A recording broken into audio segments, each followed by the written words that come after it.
राजा राम राजा राम मधुर मधुर नाम सीताराम सीताराम मधुर मधुर नाम सीताराम सीताराम मधुर मधुर नाम राजा राम राजा राम मधुर मधुर नाम राजा राम राजा राम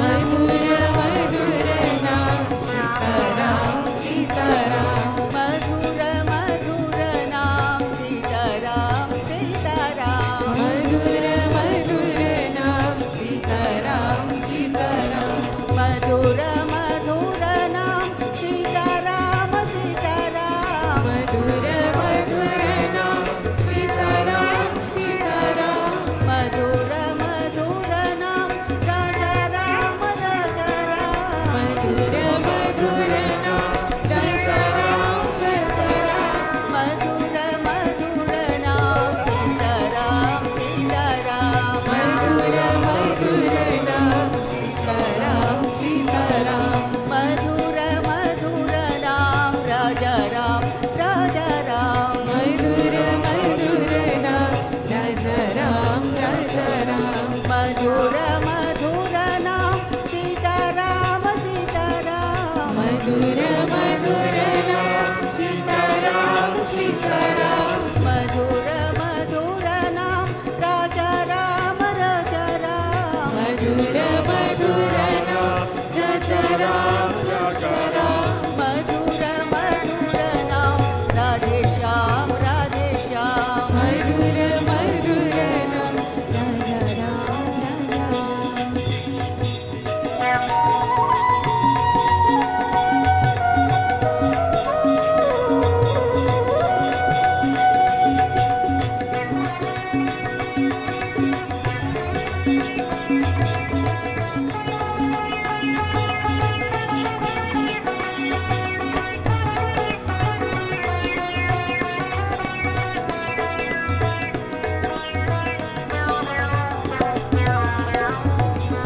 मधुर मधुर नाम राधे श्याम राधे श्याम मधुर मधुर नाम राजा राम राजा राम मधुर मधुर नाम Radhe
Hmm?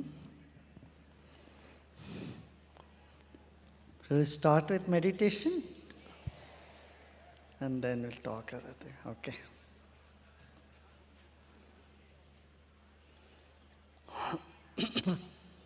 Let's sit comfortably, easily.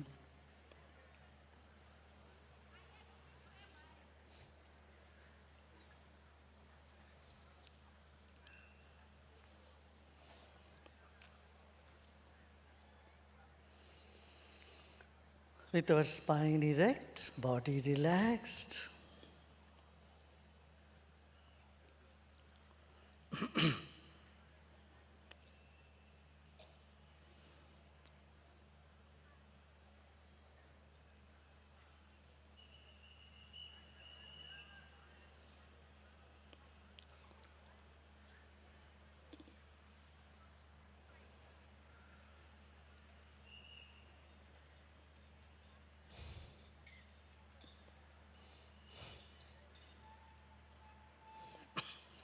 Take a deep breath in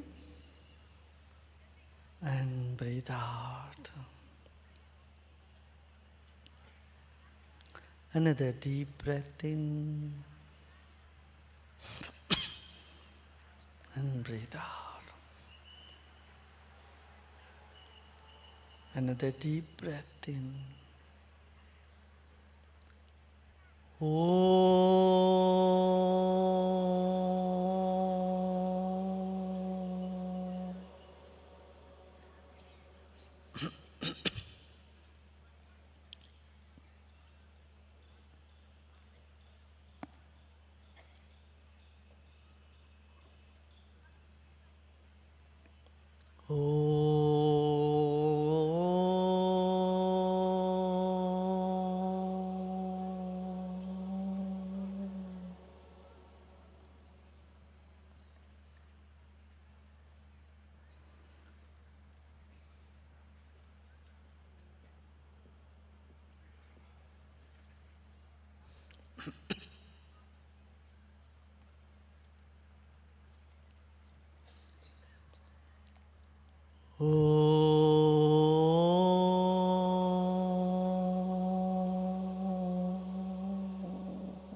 Let go and relax.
Bring your attention to in between the eyebrows. दोनों भुवों के बीच में अपना ध्यान लेके आए.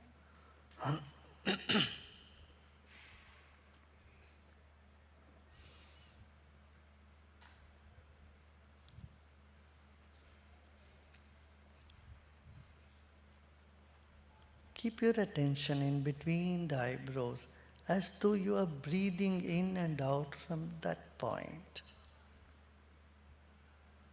आज्ञा चक्र से जैसे सांस ले रहे हो, छोड़ रहे हो, ऐसे अपना ध्यान दोनों भुवों के बीच में रखें. शरीर को ढीला छोड़ दें.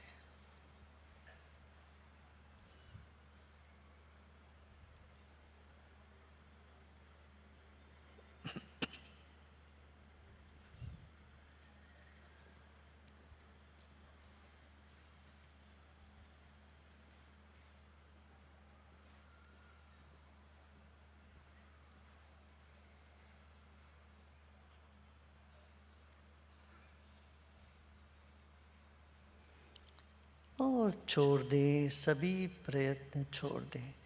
Let go of all your effort.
अजं शाश्वतं कारणं कारणानां शिवं केवलं भासकं भासकम्.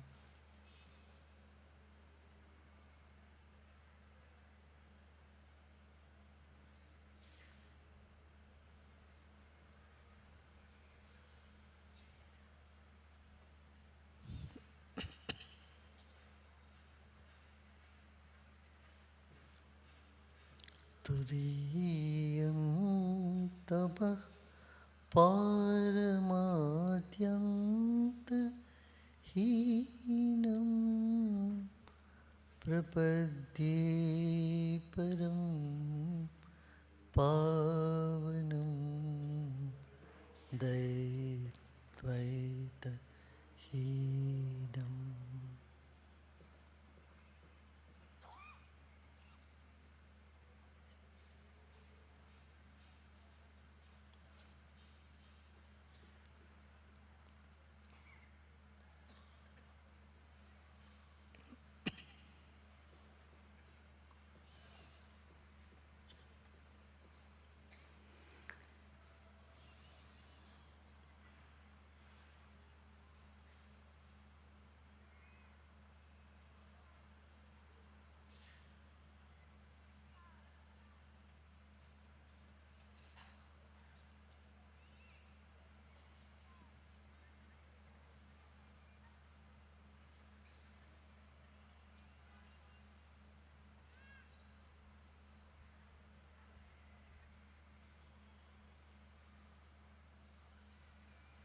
Shanti,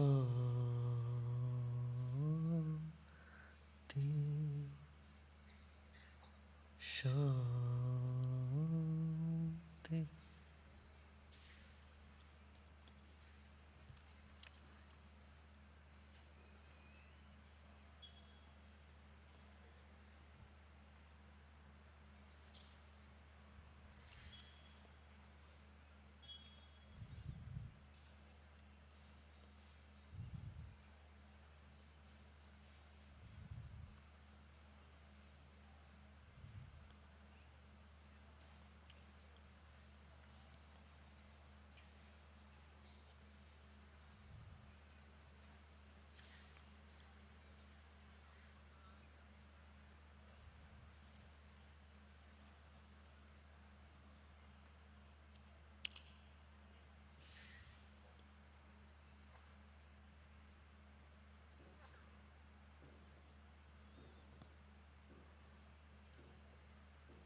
Then slowly and gradually become aware of body and surroundings. धीरे धीरे शरीर और परिसर के प्रति सजग हो जाएं और धीरे धीरे आंखें खोल सकते हैं.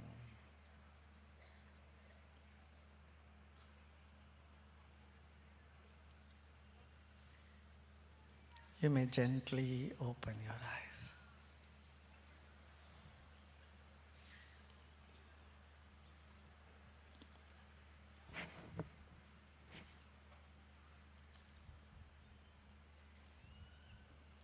Was it good? अच्छा लगा?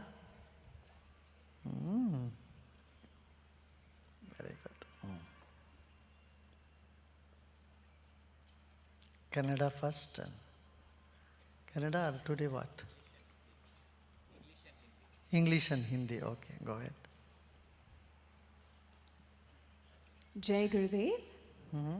Today we have with us Shri Harish N.K., who is a scientist at the Indian Space Research Organization, ISRO, since 2004. He was part of the Chandrayaan-3 mission responsible for communication between the ground station, the lander module, and the lander rover module. He is currently the Deputy Project Director for ISRO's first manned mission, Gaganyaan. He would like to ask Gurudev a few questions on the Shiva principle through the eyes of science. Sure.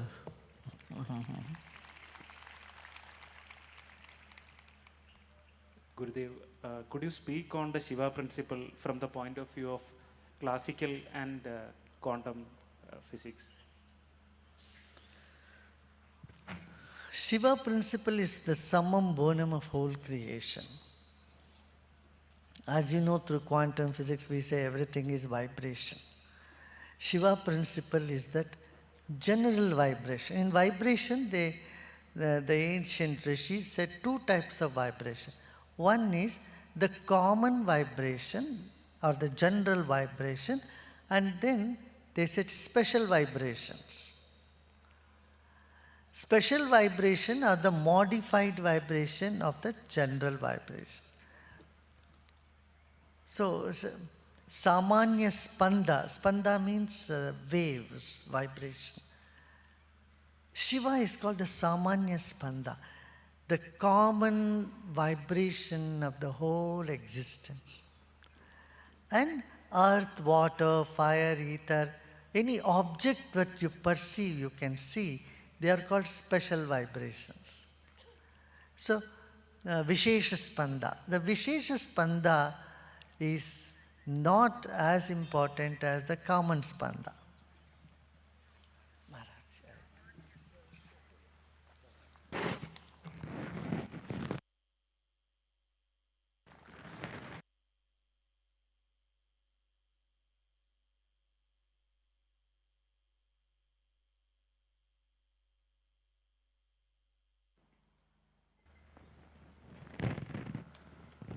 have with us Mahanshri Naresh Puriji Maharaj from Mehndipur Balaji from Rajasthan. A special guest with us today.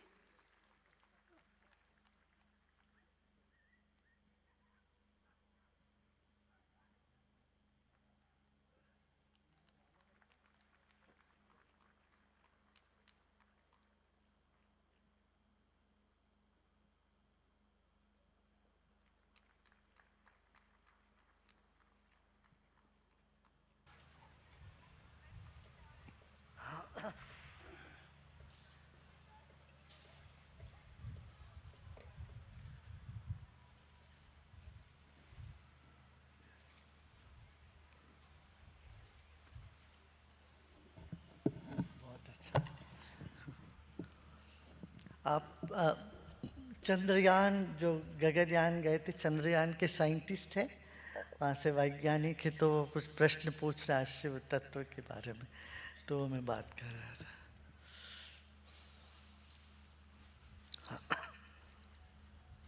हाँ, so the special vibrations or the objects and the common vibration or original vibration, general vibration is what is called Shiva Tattva.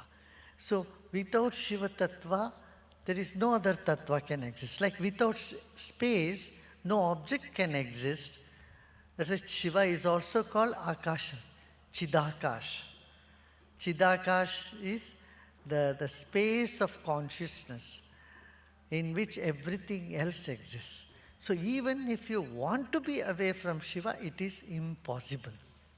Because existence itself is Shiva. Gurudev, physicists have noted that similarity between the probability density field of an electron and the dance of Shiva. What is the connection between the movement of subatomic particles and Shiva's dance? Yeah, Shiva's, there are 108 dance poses of Shiva. And so, you have said it very nicely. As scientist, you have shown the atomic particle moves like the dance of Shiva, because nothing is stationary, everything is in movement. And so also Shiva is in principle, is in constant movement, and that is why it is consciousness. And Ananda Tandava, there is many Tandavas. One is Ananda Tandava, the waves of bliss. And the waves of bliss gets generated when Shiva Tattva or Shiva principle is imbibed or recognized in the being. Yeah. Gurudev, could you please speak on dark matter, dark energy and Shiva principle?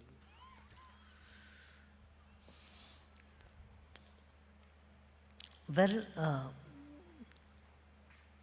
dark matter and dark energy, in the Rig Veda there is a sukta called Nasadiya Sukta.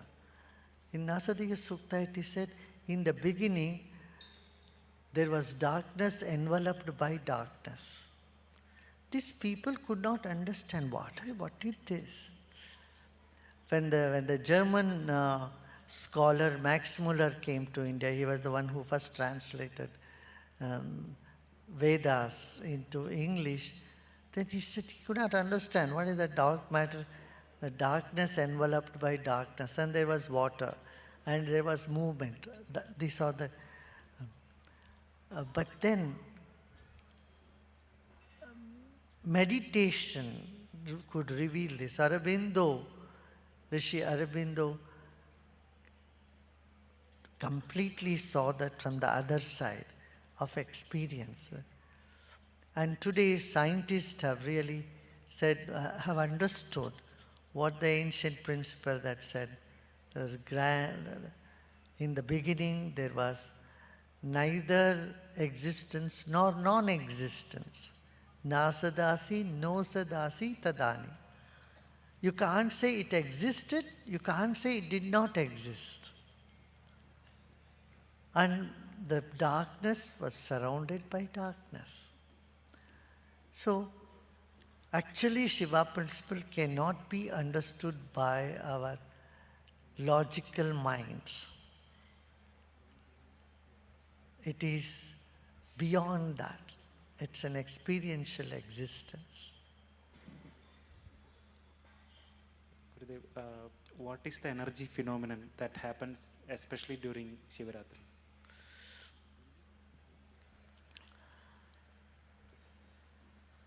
Shivaratri actually there are 12 Shivaratris. Every month there is one Shivaratri before the new moon. But this one in the Magha Masa is considered very special. On this day, you sit and meditate, chant Om Namah Shivaya, and that it is beneficial for one's spiritual growth. So at Mahashivaratri, meditations are very vibrant, powerful, and you feel deeper connection to the existence. You are anyway connected to the existence. But when you go deeper in meditation, go beyond the ephemeral, then you feel that connection more. And for spiritual evolution, it said, it just removes all the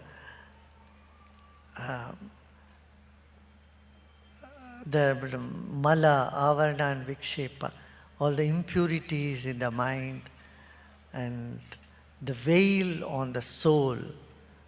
You know, soul comes with a veil, and Shivaratri is the day when the veil is loosened up. You can peep through the veil, something that is beyond human comprehension. Yeah. So meditating on Shivaratri day, in layman's words, says it removes all the sins and your desires get fulfilled.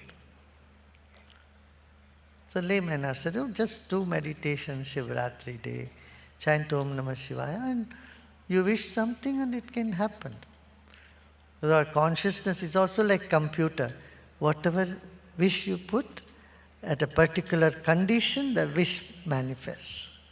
And different places, different situation, different time is more congenial for that.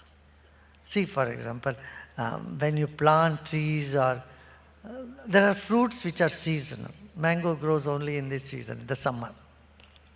Right? It can be grown in the greenhouse, that is a different thing. Anything can be grown in the greenhouse and at any time with controlled temperature. But normally, there is a season where the trees bear fruit. Like that, some of the festival, Navaratri, Shivaratri, are those time when our prayers are answered, our wishes bear fruits. That's the ancient beliefs, and it is happening for millions of years now. Yeah.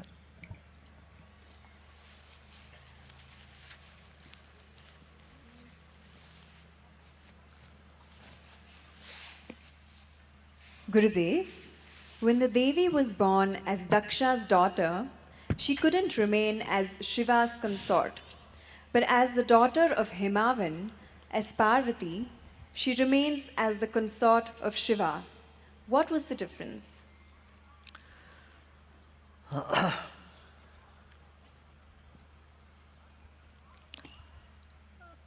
See, the Puranas you cannot just see from one side. All these Puranas have got deeper meanings, many aspects in it, many different ways you can see it. One thing is Shiva and Shakti cannot be separated. If they separate, then there is problem. So that's why they are part of each other. And this apparent distance or difference is only for understanding. Understanding the matter as separate from energy. Matter and energy cannot be separated. But for common understanding, another level, the classical chemistry level, we understand all these are different matters. But in the quantum physics, there is no difference. It doesn't matter. what periodic table you are looking into it, none of those matter. All that matters is the wave function. Okay? Hindi में. प्रणाम गुरुदेव। गुरु गीता में पार्वती शिव जी से पूछती है कि वो किससे प्रणाम कर रहे हैं, तो शिव जी कहते हैं गुरु तत्व को। गुरुदेव, शिव तत्व क्या है और गुरु तत्व क्या है? शिव तत्व शांत तत्व है जो सर्वव्यापी है, अज है, अमर है, अनंत है, मंगलप्रद है। गुरु तत्व उसमें प्रेम है, करुणा है, प्रेम है, साकार है। और शिव गुरु के रूप में जब आते हैं तब उनका पात्र अलग होता है। नहीं तो शिव ध्यान में बैठे रहे, और जब गुरु बने तो ज्ञान की प्रवाह चला उनसे।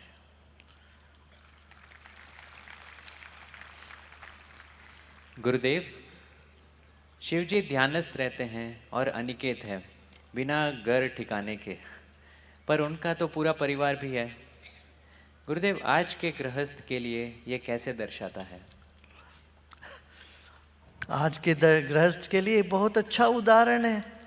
शिव जी के परिवार में बैल भी है, सिंह भी है, सांप भी है, मोर भी है, चूहा भी है। तो घर में सब तरह के लोग होते हैं। इन सबको संभालो अच्छे से और प्रसन्नता पूर्वक संभालो, खुशी खुशी संभालो। ये मत सोचो सब एक सरह से होना चाहिए, सब हमारे जैसे होनी चाहिए, ये नहीं आग्रह करो। शिव जी बैठे हैं तो तुम तटस्थ रहो। जब तुम्हारी बीबी और माँ के बीच में झगड़ा होता है, वाद विवाद चलता है, तुम आनंद लो, उसको सुलझाने मत जाओ।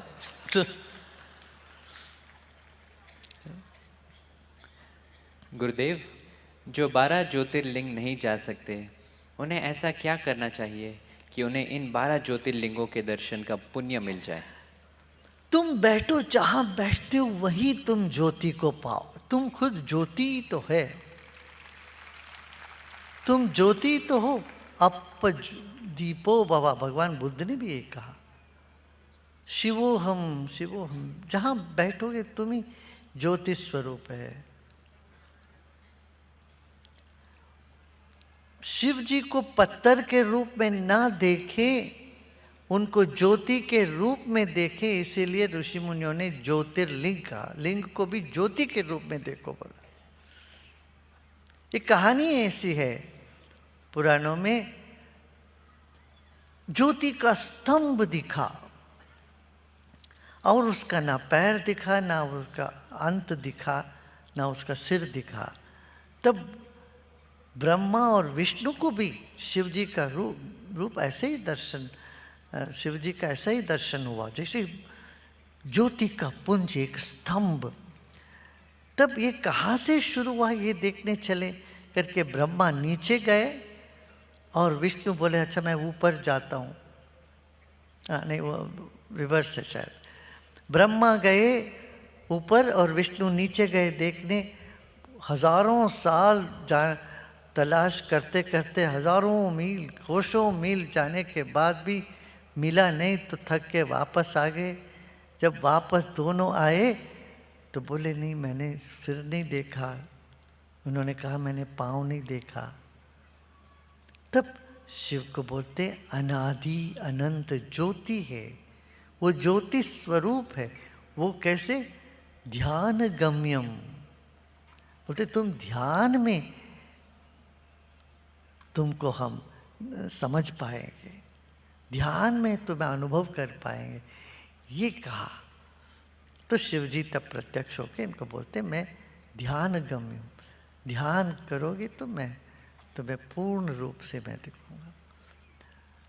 इसलिए आज जो अज है, अनादि, अज माने जिनका जन्म नहीं हुआ, और जो अनंत है, जिसका कभी अंत नहीं है, मृत्यु नहीं है, नाश नहीं है, ऐसे अविनाशी तत्व ही शिव तत्व है। उनको ज्योति के रूप में देखो। ये कहा गया है। और जहाँ तुम बैठो वहीं करो।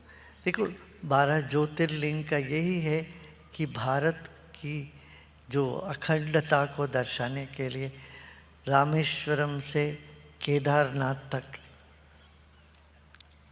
इधर कामाख्या से द्वारिका तक, पूरे भारत में दैवी शक्ति को जगाने के लिए ऋषि मुनियों ने ये सब बनाया था, हमारे आचार्यों ने बनाया। और आदि शंकराचार्य ने इसको और भी खूब इस पे मतलब सुगंध लाए। क्या किए उन्होंने? नेपाल के पशुपतिनाथ मंदिर में पुजारी को कर्नाटक से भेजा। बोले कर्नाटक के पुजारी ही वहाँ पूजा करेंगे, कानून बना दिया उन्होंने। और बद्रीनाथ में, केदारनाथ बद्रीनाथ में बोले नहीं, केरला से जाएंगे, यहीं से जाके वहाँ पूजा करेंगे। और रामेश्वरम में बोले महाराष्ट्र का ही विद्वान जाके रामेश्वरम में पूजा करेंगे। ये नेशनल इंटीग्रेशन तो यही है ना, भारत को एक सूत्र में जोड़ने के लिए कहा। तो कहा कि फिर काशी से, उन दिनों में देखो, उन दिनों में बोले कि काशी से गंगा जल ले जाके रामेश्वर में चढ़ाओ और रामेश्वर से वहाँ समुद्र का जल ले जाके वहाँ काशी विश्वनाथ जी को चढ़ाओ। क्या जल तो काशी विश्वनाथ जी के नहीं है क्या? वो खुद ही ले लेगी। मगर ये प्रवासोद्यम को भी देखते हुए तीर्थ यात्रा का पिलग्रिमेज जिसको बोलते हैं, इसको बढ़ाने के लिए भी एक उद्देश्य से ऋषि मुनियों ने कहा ये सब प्रवास करो। कि देखो प्रवास से ज्ञान की वृद्धि होती है।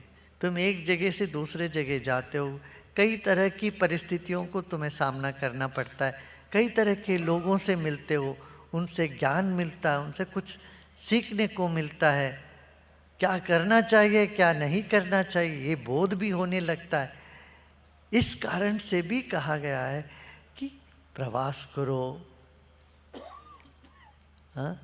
एक चार दीवार के अंदर ही बैठे रहे जिंदगी भर, कहीं बाहर गए ही नहीं, कुछ किए ही नहीं, तो फिर तुम्हारा व्यक्तित्व भी संकुचित बना रहेगा। इसीलिए तुम घूमो करके उन दिनों में बोला गया। आजकल तो तुम्हारे फोन में सब कुछ पता चल जाता है। आज की ज़माना अलग है।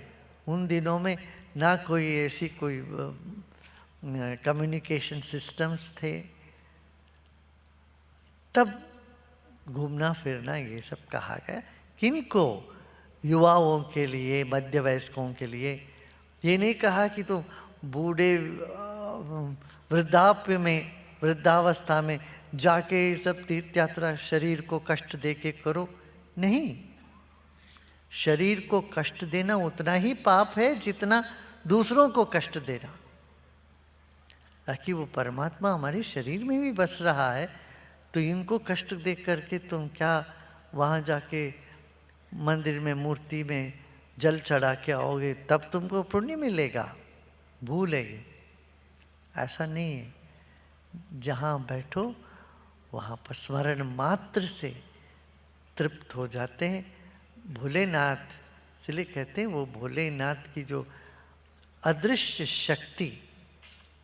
अच्छा, भोलेनाथ होते कैसे? अप्राकृत दिव्य मानुष रूप। मनुष्य में जैसी संवेदना है वो सारी संवेदना है मनुष्य रूप है, मगर कैसे? अप्राकृत, प्रकृति से बनी हुई नहीं है, हड्डी मांस से बनी हुई नहीं है।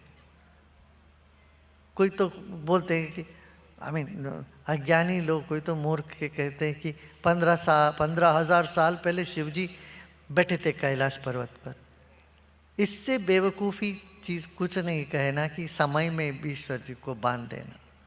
वो तो अनादि है, अनंत है, नित्य है। 15,000 साल पहले थे कि अब नहीं है क्या?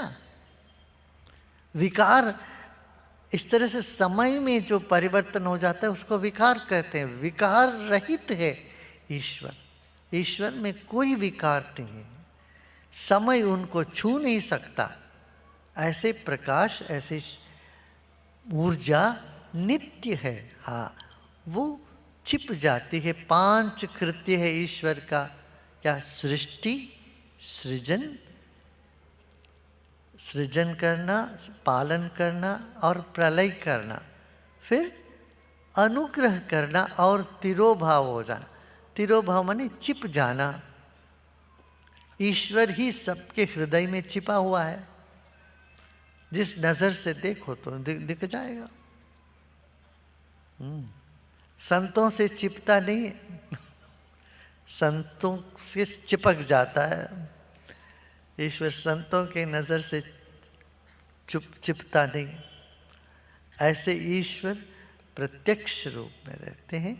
इतना ही जानो, 12 ज्योतिर्लिंग नहीं कर सके, कोई आवश्यकता नहीं, कोई ज़रूरत नहीं। जहाँ बैठो वही ध्यान लगाओ।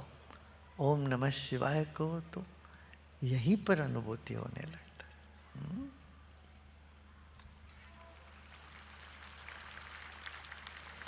गुरुदेव, जिस मंत्र की दीक्षा हमें मिली होती है, उसका जप क्यों जपमाला छुपा कर किया जाता है? इसका क्या कारण है?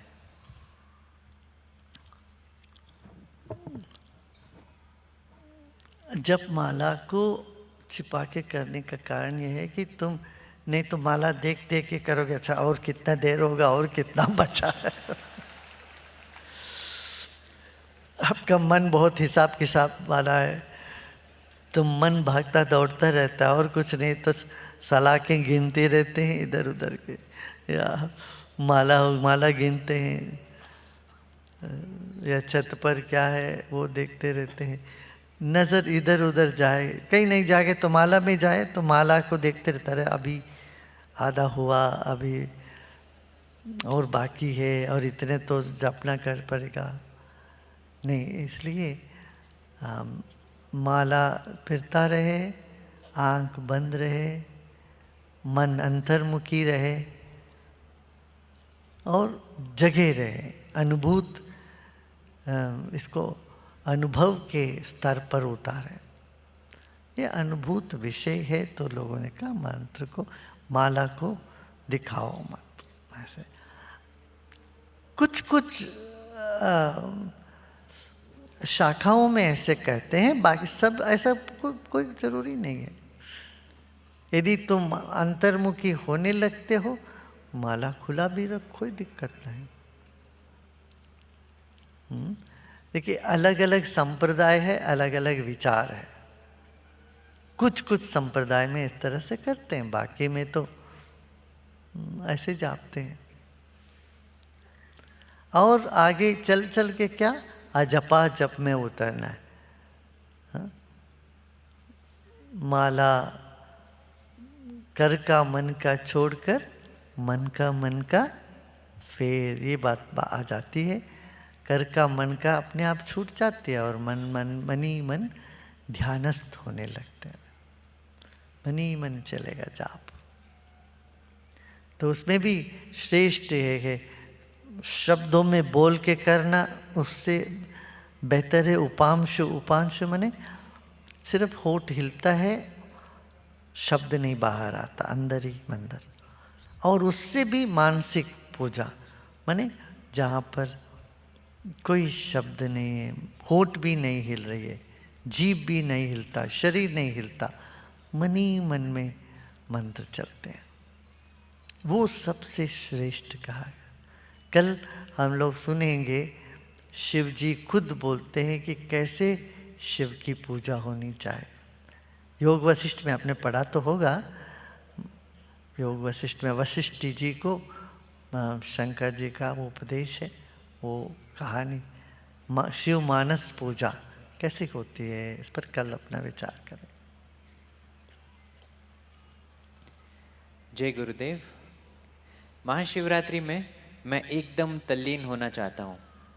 मैं आसपास जिसे देखता हूँ सब बड़े तल्लीन रहते हैं। मुझे भी ऐसे आनंद का अनुभव कब और कैसे होगा? ये मैं मिट जाए तो आनंद ही आनंद है। कल ही हमने बोला ना, जो पागल हुए बिना पा नहीं सकते हैं उनको। तो पाने की चेष्टा छोड़ो, विश्राम करो। मुझे आनंद चाहिए, मुझे ये चाहिए, मुझे वो चाहिए, ये सभी तो बाधा बन जाती है फिर। और उनके जैसे मुझे होना, इनके जैसे होना, ये सब छोड़ो, ठीक है।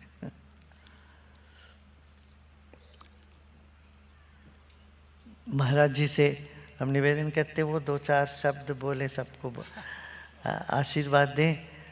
हनुमान जी का पूरा कृपा लेके आए मेहंदीपुर बालाजी के मंदिर से। आप इतना विशाल हृदय है, इतना प्रेम स्वभाव में रहते हैं। कितने लोगों के जीवन में आपने वो अलग जगाया। ये बहुत ही आपका स्वभाव भी इतना, मंडलेश्वर हो के वहाँ के महंत जी होकर के भी इतनी सरल सहज, सबसे मिलनसार आपका स्वभाव जो है, बड़े दैवी स्वभाव। तो मैं आपसे हम लोग सुनना चाहते हैं आपको माइक पर।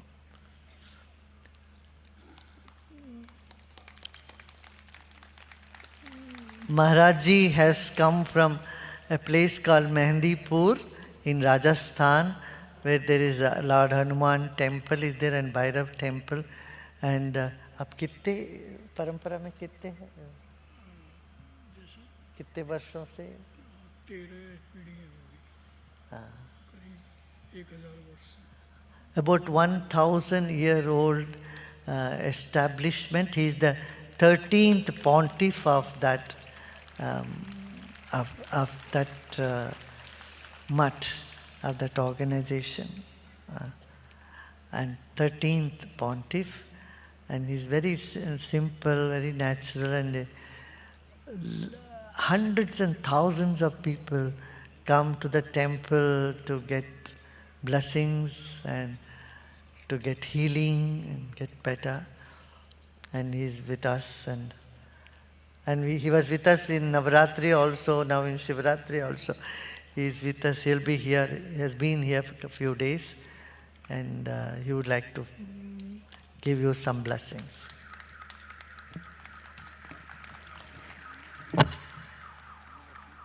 जय श्री गुरुदेव। आप सब लोग बोलें, जय श्री गुरुदेव, जय श्री गुरुदेव, जय श्री गुरुदेव, जय श्री बालाजी महाराज की। आप सब लोग बड़े भाग्यशाली हैं जिनके गुरु ऐसे सद्गुरु हों, सरल स्वभाव,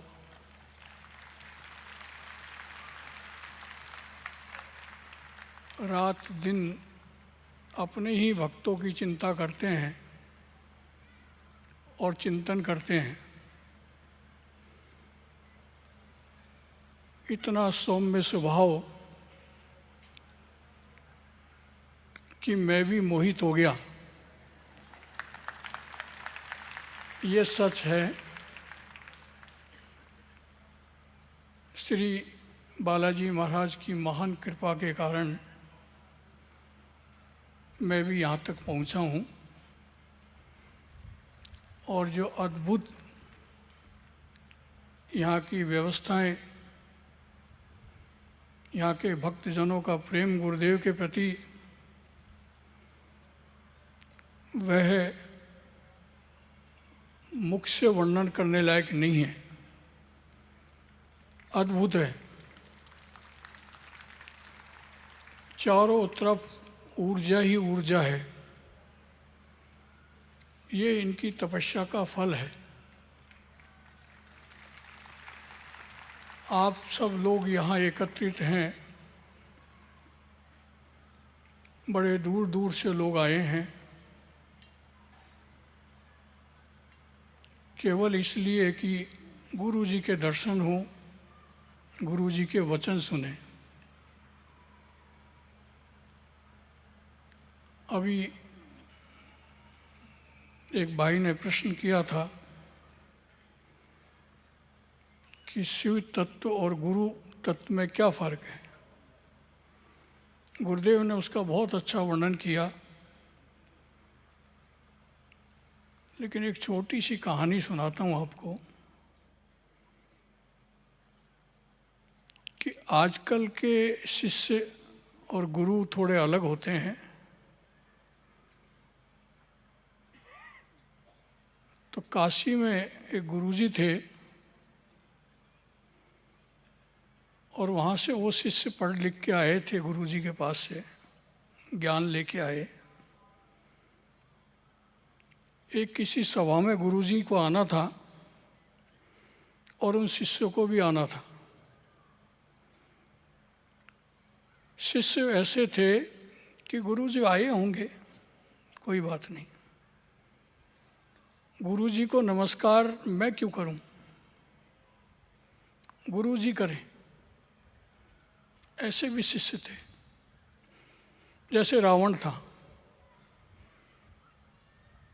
भगवान शिव को नमस्कार करने के बजाय उनके जहाँ वो आराधना कर रहे थे उस पर्वत को उठाने में ही लग गए कि मैं इनको उठा लेता हूँ। इसी प्रकार से बहुत सारे शिष्य होते हैं। गुरुजी वहाँ सभा में पधारे और उनको नमस्कार नहीं किया गया। गुरुजी को कोई दुख नहीं हुआ इस बात का। वो जानते थे कि मेरे शिष्य ऐसे भी हैं, लेकिन भगवान शिव को वह बात अच्छी नहीं लगी और गुरु का अपमान लगा। उन्होंने शिष्य को श्राप दे दिया कि जाओ तुम सर्प की योनि में जाकर वहाँ निवास करो। गुरु कैसे होते हैं, गुरु जी को उन पे दया आई और उन्होंने विनम्र भाव से शिव जी से प्रार्थना की कि बालक हैं, अज्ञानता है, इनको क्षमा करें। वो करुणा थी गुरु की अंदर से और उनको क्षमा करवाया। तो गुरु का हृदय ऐसा होता है भक्त के लिए, अपने शिष्यों के लिए। तो ऐसे ही गुरु आप लोगों को मिले हैं, उनके चरणों में आप जितना ध्यान करें उतना ही कम है। आप सब लोगों के लिए अनेक प्रकार की व्यवस्थाएं गुरुदेव करते हैं। व्यवस्था आपकी सुख सुविधा के लिए नहीं कि मेरे भक्त जितने भी आए उनको ज्ञान प्राप्त हो। हमेशा आप गुरुदेव से जुड़े हुए हैं। हर रोज़ 20 प्रश्न लेके दिमाग में आते हो और उनका उत्तर भी गुरुदेव बड़ी सौम्य स्वभाव से आपको देते हैं, उसका निराकरण भी करते हैं। जब मनुष्य कई विपत्तियों में फंस जाता है तो गुरु ही उनको याद आते हैं और गुरु ही उनको ज्ञान दे के सुलताते हैं। आप सब लोग यहाँ एकत्रित हुए हैं और जो गुरुदेव ने वचन बोले हैं उन वचनों का पालन करो।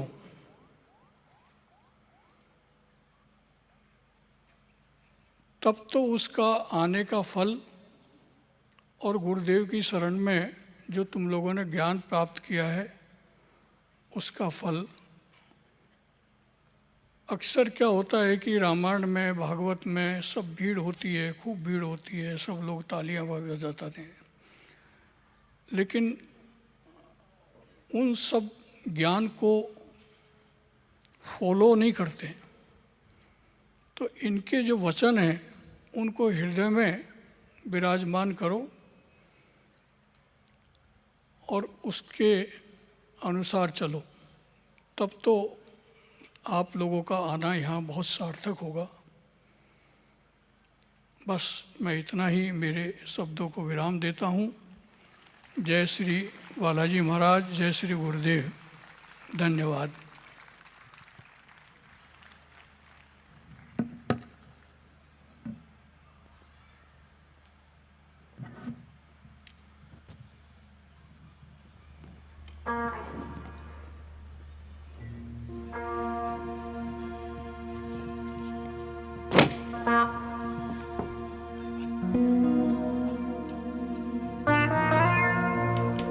Lisa and Abhishek are celebrating their wedding today.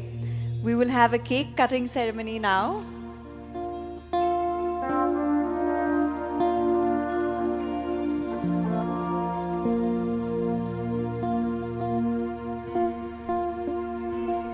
Also, the dolls on the cake are decked up exactly the same way as the couple is dressed.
शशिसूर्याग्निनेत्रत्रयाय महदिव्य तेजरूपम् शशिसूर्याग्निनेत्रत्रयाय महदिव्यज्ञानतेजम् ऋषिमानसाय पत्रप्रियाय नटराजं विराजम् ऋषिमानसाय भद्रप्रियाय नटराजं विराजम् शशिसूर्याग्निनेत्रत्रयाय महदिव्य ज्ञानतेजम् शशिसूर्याग्निनेत्रत्रयाय महदिव्यज्ञानतेजम् ऋषिमानसाय पत्रप्रियाय नटराजं विराजम् ऋषिमानसाय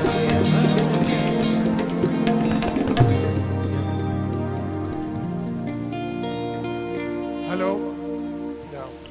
So we just wanted to launch this masterpiece, which is inspired by our own Gurudev, the Master of Peace. So this is based on a book, the Tiger's Paws book by Swami Virupaksh, a thrilling chapter in the Tiger's Paws, and this done by a renowned artist, Jagannath Panda. And this symbolizes Gurudev's conflict resolution efforts all over the world. And this is a unique product, first of its kind in Art of Living. It's very exclusive. We are making only 100 pieces of this. So we just wanted to launch, unveil this masterpiece in the hands of Gurudev. In the hands of Gurudev.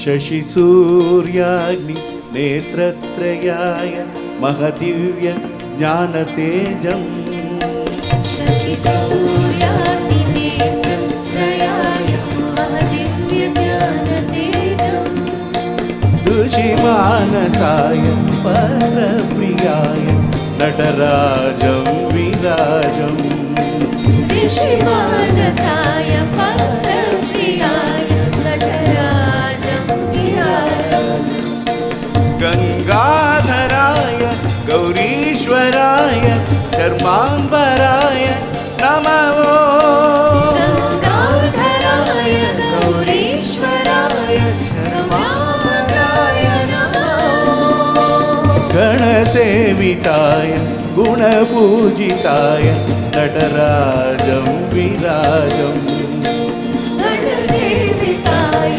गुणभूषिताय गगनाम्बराय नमः गणसेविताय गुणपूजिताय गगनाम्बराय नमः गणसेविताय गुणभूषिताय गगनाम्बराय नमः नमः शिवाय ॐ नमः शिवाय ॐ नमः शिवाय नमः नमः शिवाय ॐ नमः शिवाय ॐ नमः शिवाय नमः ॐ नमः शिवाय नमः ॐ नमः शिवाय नमः शशिसूर्यादि नेत्रत्रयाय महदिव्यज्ञान तेजम् शशिसूर्यादिनेत्रत्रयाय महदिव्यज्ञानतेजम्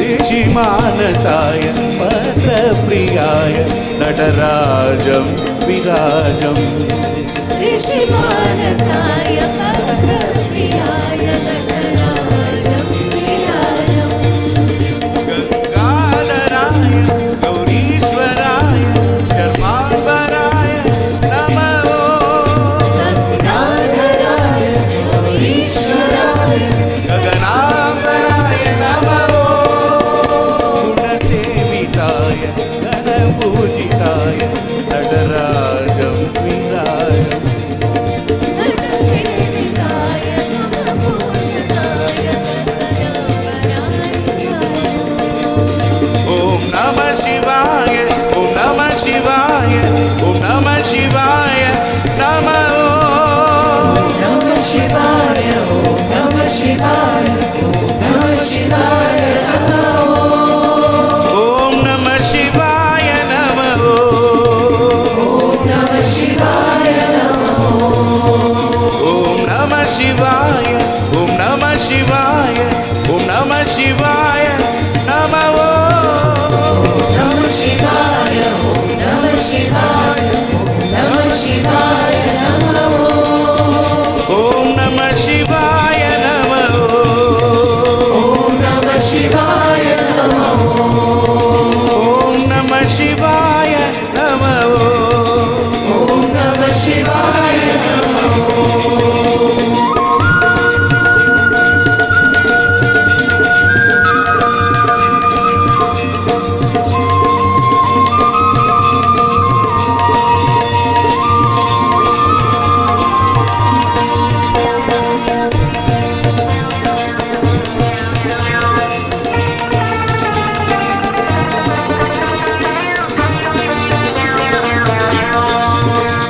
राधारमण हरि बोल राधारमण हरि बोल राधारमण हरि जय जय राधारमण हरि जय जय राधारमण हरि बोल राधारमण हरि बोल जय जय राधारमण हरि जय जय राधारमण हरि जय जय राधारमण हरि बोल राधारमण हरि बोल जय राधारमण हरि जय जय राधारमण हरि जय जय राधारमण हरि बोल राधारमण हरि बोल जय जय राधारमण हरि जय जय Radharaman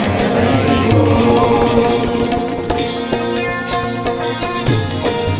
Shiva is the principle which is the summum bonum of the whole creation.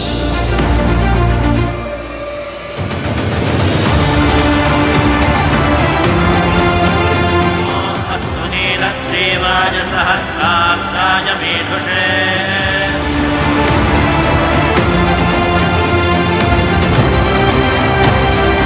Celebrating the joy of inner space is Shivaratri.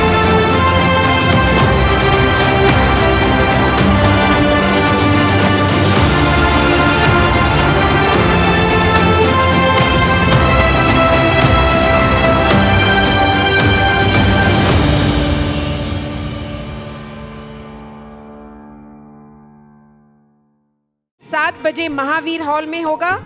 No आश्रम ग्रुप साधना at 8 on 8th and 9th mornings. आश्रम की ग्रुप साधना 8 और 9